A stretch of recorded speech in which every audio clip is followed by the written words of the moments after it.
My dear friends, let's discuss some important question answers from the chapter The Hour of Truth. First of all, we have to discuss some character sketches. The most important one is the character sketch of Robert Baldwin. So let's check. Robert Baldwin is the protagonist of the play The Hour of Truth, penned by Percival Wilde. The character is depicted here as an embodiment of truth. സത്യത്തിൻ്റെ മൂർത്തിമദ്ഭാവമാണ് അയാൾ. He is an honest, diligent and hard-working employee of Mr. Gresham, a banker. He is a man of principles. He has been working in the bank for more than 35 years for trivial remuneration. നിസാരമായ ശമ്പളത്തിന് അദ്ദേഹം 35 വർഷമായിട്ട് അവിടെ ജോലി ചെയ്യുകയായിരുന്നു. He can also be called a family man. He loved his family sincerely. He shares almost everything with his family. The man is in his middle ages. മധ്യവയസ്കനാണ്. Has never waved off his virtues ever in his life. അദ്ദേഹത്തിൻ്റെ നന്മകൾ ഒരിക്കലും കൈവിട്ട് കളഞ്ഞിട്ടില്ല. He is kind and loyal to others. He never compromises with his morality for any personal gain. Even when he encounters chances of being a fabulously rich person, he denies it. Even $100,000 for just telling a lie of 3 words I don't remember in the court couldn't buy him.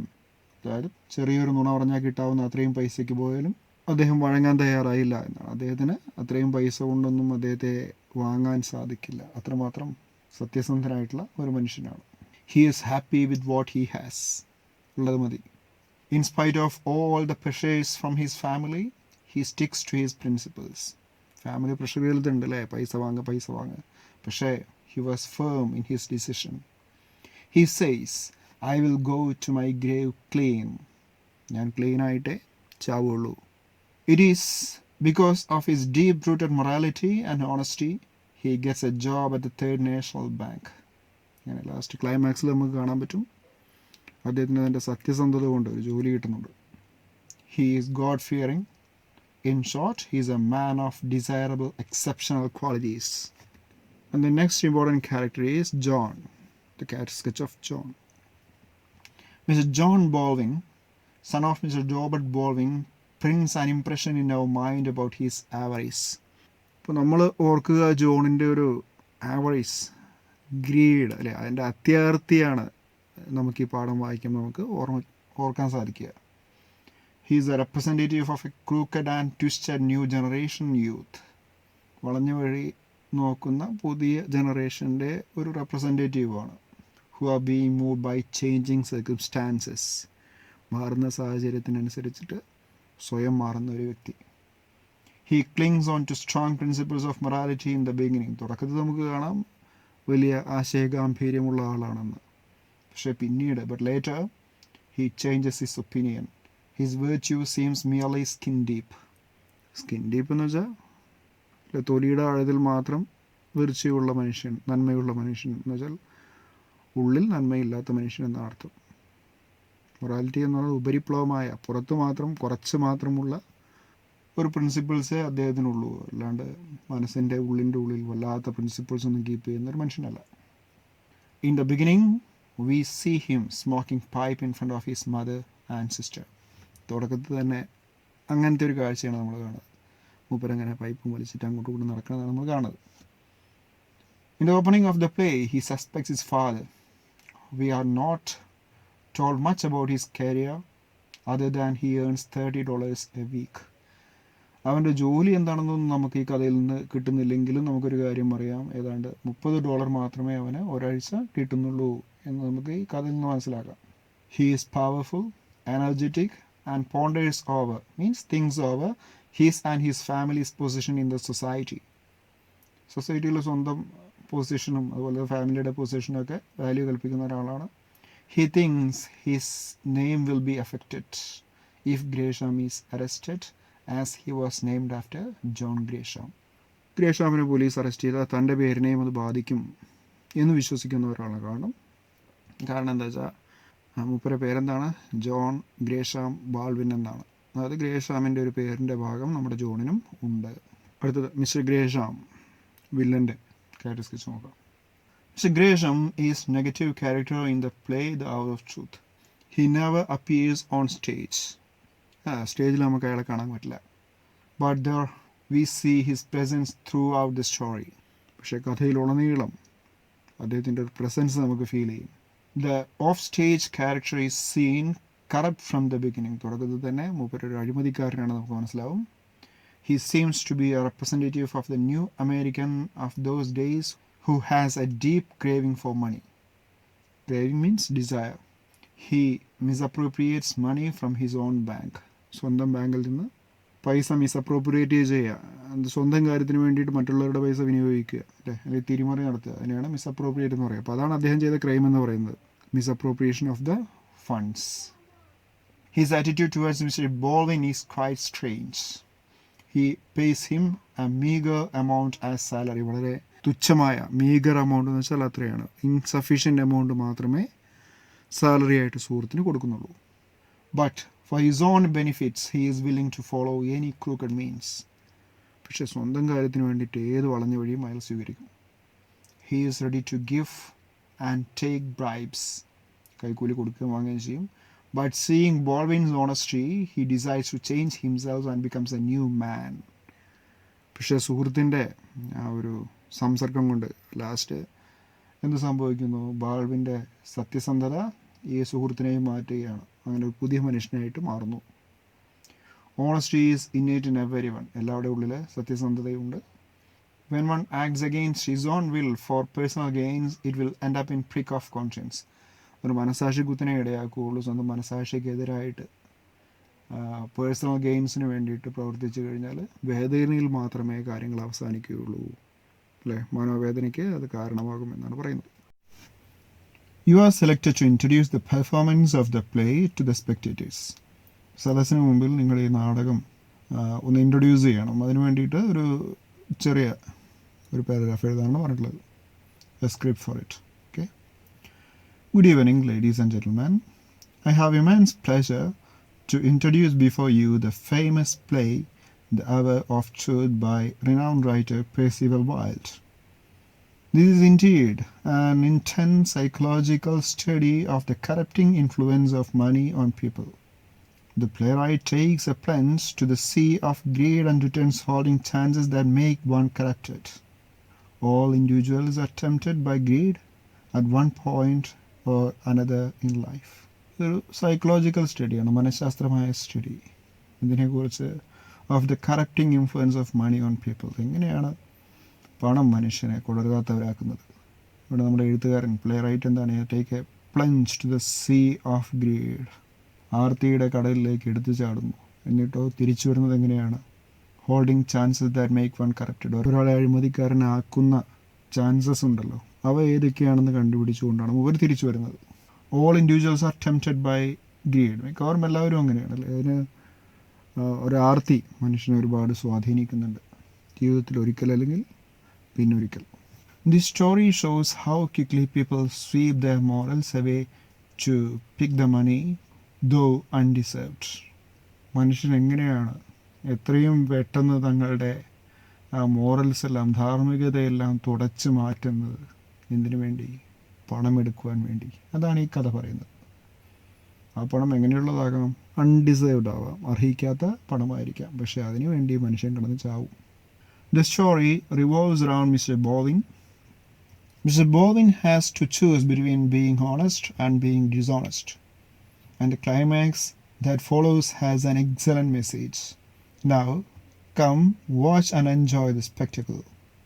The Hour of Truth by Percival Wilde. Next is a general paragraph. How can we discourage corruption? അഴിമതിയെ എങ്ങനെ discourage ചെയ്യാൻ പറ്റും? Corruption is the true enemy of development. To resist corruption in social media is one of the commonly seen phenomena nowadays, even by elders. Will this suffice? ഇത് മതിയോ? Social മീഡിയയിലുള്ള എതിർക്കൽ മതിയോ? I am skeptical about its effectiveness. എനിക്കതിൽ സംശയമുണ്ട്, അതിൻ്റെ effectiveness എത്രത്തോളം ഉണ്ടാകുമെന്നതിൽ. For this, strict rules have to be implemented. Corruption should be nipped right from the bud. മുളയിലേ നുള്ളണം കറപ്ഷനെ. Education on social values must be included in curriculum. Any simple act of goodness and honesty must be appreciated or rewarded. It may influence those innocent minds. For most people, politics is a means for accumulating fortune and a license to do crimes. A strict control of powers rest on politicians will reduce corruption. All the financial activities of officials and administrative wings should undergo strict audit, and the audit report should be published for the public. Above all, it is our duty to understand what it is easier to change ourselves than others. We have Vigilance and Anti-Corruption Bureau, but their power is limited. No one should have special privileges to be exempted from security checks. The worst disease in the world today is corruption. There is a cure: transparency. Corruption നിർത്തലാക്കാനുള്ള ഒരേ ഒരു മാർഗമെന്ന് പറയുന്നത് ട്രാൻസ്പാരൻസിയാണ്. എല്ലാത്തിലും ഒരു സുതാര്യത. ഇപ്പോൾ ഏത് officials ആണെങ്കിലും ഏത് അഡ്മിനിസ്ട്രേറ്റീവ് വിങ്സിലുള്ള ആളുകളാണെങ്കിലും ശരി, അവരൊക്കെ സ്ട്രിക്റ്റ് ഓഡിറ്റിങ്ങിന് അല്ലേ, ഏതൊരു സർക്കാർ ഓഫീസിനും ലാസ്റ്റ് ഓഡിറ്റ് ഉണ്ടാവും. ആ ഓഡിറ്റിന് വിധേയനായിട്ട് വേണം ആ ഓഡിറ്റ് റിപ്പോർട്ടാണെങ്കിൽ ജനങ്ങൾക്ക് വേണ്ടിയിട്ട് പബ്ലിഷ് ചെയ്യുകയും ചെയ്യണം. അപ്പം അങ്ങനെ എല്ലാ കാര്യങ്ങളും സുതാര്യമായിട്ട് മുമ്പോട്ട് പോയാൽ മാത്രമേ കറപ്ഷൻ ഇല്ലാതാകുള്ളൂ. അതുപോലെ തന്നെ വിജിലൻസും ആൻറ്റി കറപ്ഷൻ ബ്യൂറോ ഒക്കെ നമുക്കുണ്ടെങ്കിലും അവരുടെ പവർ എന്ന് പറയുന്നത് വളരെ ലിമിറ്റഡ് ആണ്. അല്ലെ, പൊളിറ്റീഷ്യൻസിന് മുമ്പിൽ അവരൊക്കെ ഓച്ചാനിച്ച് നിൽക്കേണ്ടി വരും. അപ്പോൾ അതൊക്കെ ഒന്ന് ഒഴിവായി കിട്ടണമെന്നാണ്. What are the evil effects of corruption? Corruption കൊണ്ടുള്ള ബുദ്ധിമുട്ടുകൾ എന്തൊക്കെയാണ്?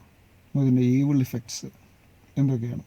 Inefficiency, selfish exploitation of resources, weakened development, increase in crime, increases inequality. Corruption has many bad effects. എന്തൊക്കെയാണ് bad effects? It curtails the growth of a country. ഒരു രാജ്യത്തിൻ്റെ ആ വളർച്ചയെ curtail ചെയ്യുന്നു. It creates inefficiency in all sectors. അറിയാമല്ലോ, ആവശ്യമില്ലാത്തവരൊക്കെ കുത്തി കയറ്റി കഴിഞ്ഞാൽ, അല്ലെങ്കിൽ ക്വാളിഫൈഡ് അല്ലാത്ത ആളുകളെ ഒരു ഫീൽഡിൽ കറപ്ഷൻ മുഖേന കയറി കഴിഞ്ഞാൽ ആ ഫീൽഡ് നശിക്കും. Corruption often leads to exploitation of resources, and this will in turn pave way to weakened development. One of the tragic causes of corruption is an increase in crime. This will hamper the entire democratic system. Corruption will eventually lead to inequality. The gap between haves and have-nots will increase tremendously. ഉള്ളവനും ഇല്ലാത്തവനും തമ്മിലുള്ള അകലം വളരെയധികം കൂടും എന്നാണ്. How does a person become corrupt? എങ്ങനെയാണ് ഒരാൾ അഴിമതിക്കാരനാവുന്നത്? In my opinion, there are several reasons for a man to become corrupt. The first and foremost reason may be greed and dishonesty. അത്യാർത്ഥിയാണ്, സത്യസന്ധതയല്ലാത്ത അവസ്ഥയാണ് അതിനെല്ലാം കാരണം. Extreme poverty can also be another reason for a man to be corrupt. മറ്റൊരു കാരണം എന്ന് പറയുന്നത് അതിയായ ദാരിദ്ര്യമായിരിക്കാം. In the absence of a strong legal system, corruption may increase. ഒരു നിയമവ്യവസ്ഥ ശക്തമല്ലാത്ത ഒരു സ്ഥലമാണെങ്കിൽ അവിടെ തീർച്ചയായിട്ടും അഴിമതി ഉണ്ടാകും. Corruption often results from failure of legal courts. These are some reasons for corruption. Next is summary of the play. Okay, just go through it yourself.